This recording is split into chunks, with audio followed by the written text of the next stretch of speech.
আমাকে দিয়েছেন একটা তুলসী, আমাদের যে তুলসী প্রোডাক্ট আছে সেই তুলসী ব্যাপার নিয়ে একটু আলোচনা করার জন্য আমাদের রতন পাড়িয়া স্যার আমাকে এই স্টেজটা দিয়েছেন, সুযোগ দিয়েছেন বলার জন্য। ওনার জন্য একটা ক্লাপিং চাইবো।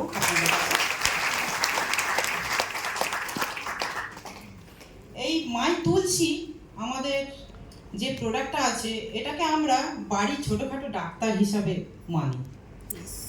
এই তুলসীতে যে 5টি তুলসীর নির্যাস দিয়ে এটি তৈরি হয়ে একটা আড়ত তৈরি করা হয়েছে। এই 5টি তুলসী হলো বিষ্ণু তুলসী, রাম তুলসী, শ্যাম তুলসী, নিম্বু তুলসী আর বন তুলসী। আমাদের শরীরে বায়ু, পিত্ত, কফ এই তিনটেকে খুব সুন্দরভাবে মেজারমেন্ট করে এই তুলসী।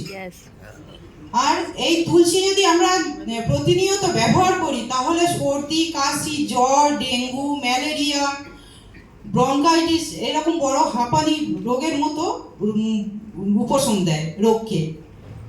আর কিডনিতে যদি স্টোন পড়ে সেই স্টোনটাকেও গলিয়ে দেওয়ার ক্ষমতা রাখে। এটা পুরোপুরি প্রাকৃতিক অ্যান্টিবায়োটিক উপাদান। এটাতে রয়েছে প্রচুর পরিমাণে ভিটামিন এ, ভিটামিন সি। এর জন্য আমাদের দাঁত, মাড়ি ও হাড়কে মজবুত রাখে, খুব সুন্দরভাবে রাখে এটা যদি ব্যবহার করতে পারি।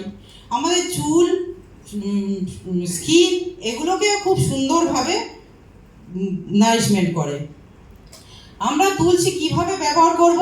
সকালবেলা ঘুম থেকে উঠে বাসি মুখে ঈষৎ উষ্ণ গরম জলে 5 থেকে 6 ফোঁটা তুলসী দেব, দিয়ে তুলসীটা খাবো। খাওয়ার পরে আপনি যদি মনে করেন যে মাঙ্গলটা ইউজ করবেন, মাঙ্গলও ইউজ করতে পারেন।